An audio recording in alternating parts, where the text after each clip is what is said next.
Bueno, yo les decía, hay una noticia que me parece que por ahí nos queda un poco lejos respecto a las repercusiones que tuvo, pero que para mí es un fin de una época, ¿no? Lo que el Washington Post ha sido siempre un faro para el periodismo, la idea de que el periodismo hace su trabajo sin importar los intereses del dueño o de la dueña, y entonces lleva adelante una investigación que en el caso del Washington Post se hizo famoso en el mundo porque, hizo la investigación que finalmente fuerza la renuncia de Nixon, que se llamó el Watergate, que probó que había mandado a espiar a su adversario.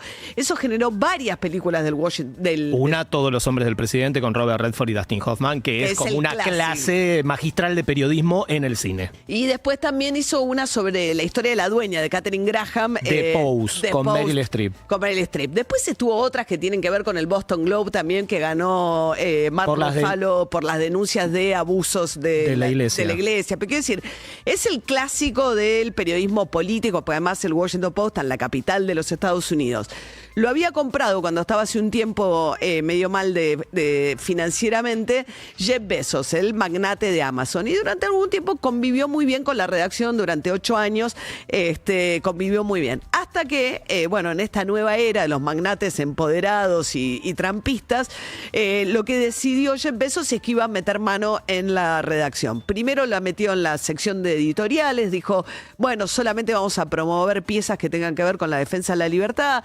Después no dejó que se pronunciaran sobre el tema de la víspera de las elecciones. Siempre los diarios norteamericanos, la parte editorial dice, que apoyamos a el New York Times, que es su principal competencia. Dijo, nos parece que Trump es un peligro para la democracia, y el Washington Post no se pronunció. Y ayer se provocó una noticia muy triste, que muchos sienten que es como el final de una era, porque echaron a 300 periodistas, algunos de sus mejores periodistas, algunos de ellos que están en el frente de guerra, y muchos interpretan además que esto es una forma de Jeff Bezos de ceder ante la presión de Trump y hacer mucho peor periodismo de calidad. Santiago O'Donnell es mi hermano, pero es un gran periodista, y creo que es el único argentino que alguna vez trabajó como reportero en la redacción del Washington Post. Santi, buen día, ¿cómo estás?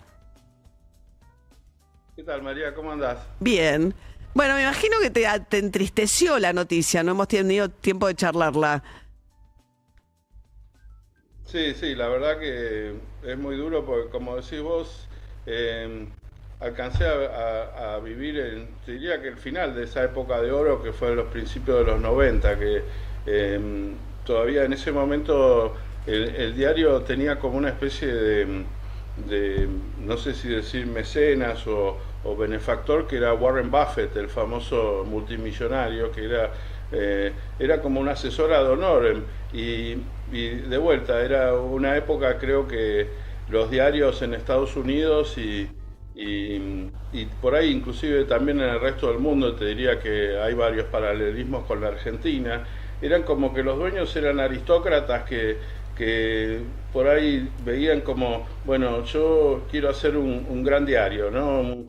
Hijos por ahí de tipos que tenían diarios como provincianos, ¿no? Como que hasta ese momento había como dos grandes tradiciones, ¿no? Que por un lado era ese diario de servicio que servía a la comunidad, y por otro lado había una tradición que en Estados Unidos los llamaban los nut rakers, ¿no? Los que rompían las nueces en algún punto, que era un periodismo más panfletario, más de la clase trabajadora, ¿no? Y de repente en esos años 70, como decís vos, a partir de los papeles del Pentágono y a partir de Watergate, como se genera una cosa esta del periodismo independiente, donde estos millonarios, en vez de estar buscando llenarse de plata, veían el periodismo como una manera de devolverle a la comunidad todos los grandes beneficios que ellos tenían, ¿no? Y así sucedió con la familia Graham en el Washington Post, la familia Sulzberger en el New York Times y la familia Chandler en el Los Angeles Times, que eran los 3 grandes diarios de Estados Unidos.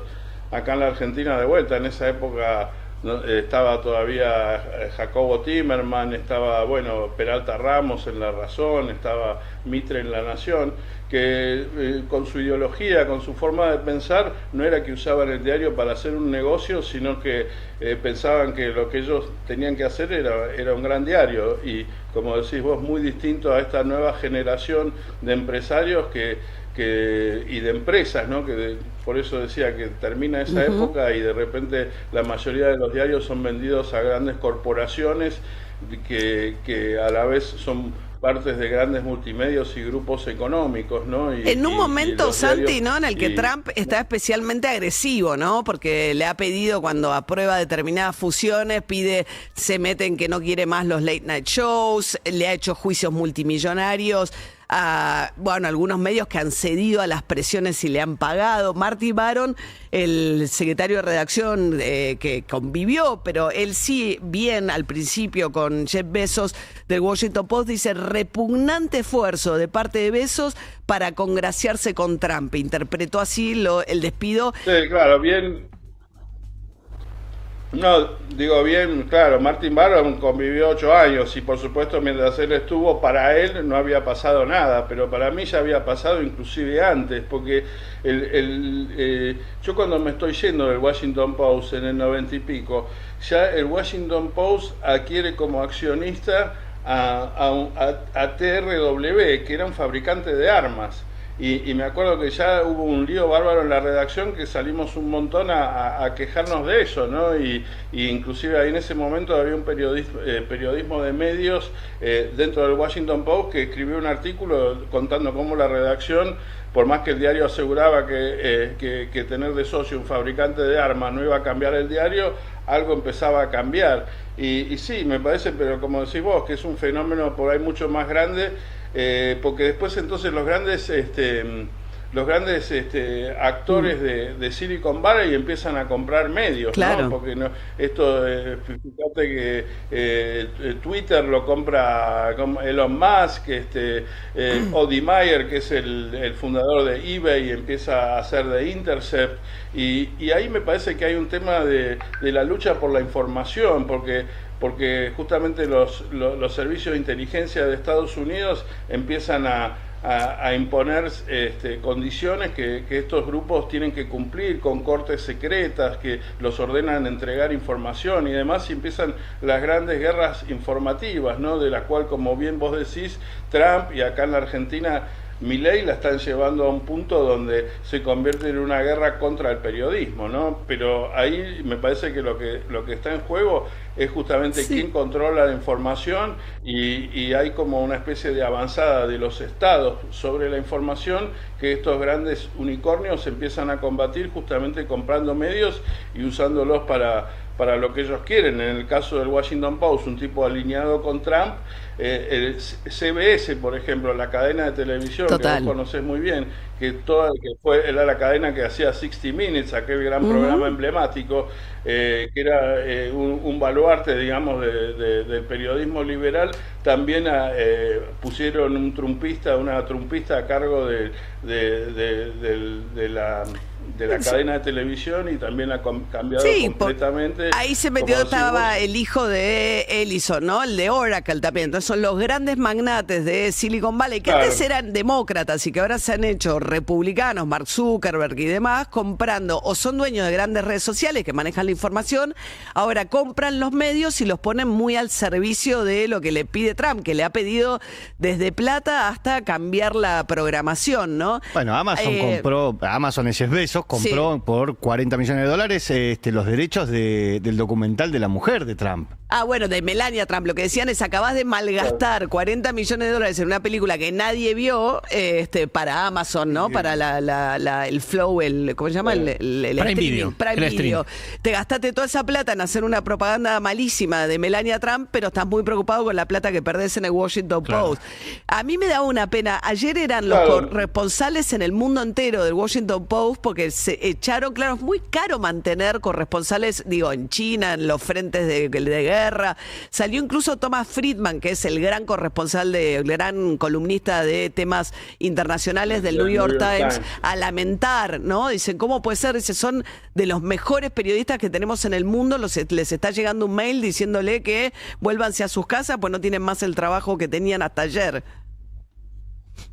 Sí, eso te habla un poco, eso fue lo que más me impactó, tenés razón, o sea, porque tiene que ver con un colapso total de toda la industria, ¿no? Después podemos volver sobre el tema de Silicon Valley, que yo creo que son tipos que... Hay un libro muy bueno de Julian Assange que se llama Cuando Google conoció a Wikileaks o algo así, que explica cómo estos tipos que se vestían de blue jean y que eran muy simpáticos, en realidad siempre fueron muy conservadores y siempre tuvieron muchas relaciones con el Pentágono y con la Casa Blanca, pero nadie lo conocía. Ahora es como que es abierto y es alevoso. Pero lo que vos decís, a mí me impresionó mucho. Yo cuando llegaba al Washington Post, me acuerdo el otro día hablando con un colega justamente del Washington Post que estuvo acá en la Argentina, me decía el Washington Post era Harvard, y la verdad que los currículum, yo como trabajaba de noche, a veces veía los currículum, la pila de currículum de los tipos que querían entrar al Washington Post y lo miraba, y eran todos de las mejores universidades. Claro, era el templo. Sea, había un nivel de mercado.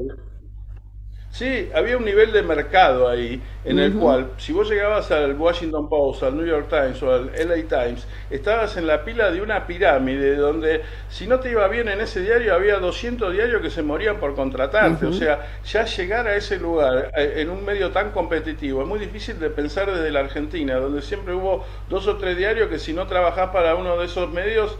Ahora, bueno, hay streaming, hay otras plataformas, pero en nuestra época cuando empezábamos no había otra cosa. Si no estabas en uno de esos 2 o 3 diarios, no tenías dónde trabajar. En Estados Unidos, al contrario, había una movilidad tremenda. Entonces, que echen a gente de ese nivel de diario y ese nivel de periodistas, ese nivel de preparación, de trabajo, de experiencia, que cierren burós enteros, que directamente decidan que no van a tener periodismo de calidad en internacionales, en deportes, también en el aspecto de libros, cerraron completamente la sección de libros, que era muy prestigiosa, ¿no? O sea, están haciendo un diario que directamente se dedica a lo único que le interesa a Bezos, que es digamos, cómo se cubre el gobierno de Washington, que es lo que le da lo que le da poder a él, ¿no? Que es lo que está dentro del gobierno. Entonces, en vez de competir con el New York Times, dice, va a empezar a competir con esos sitios especializados como Político, claro, o The Hill, sitios que se dedican exclusivamente a la política nacional y que te da más poder sobre los políticos, claro.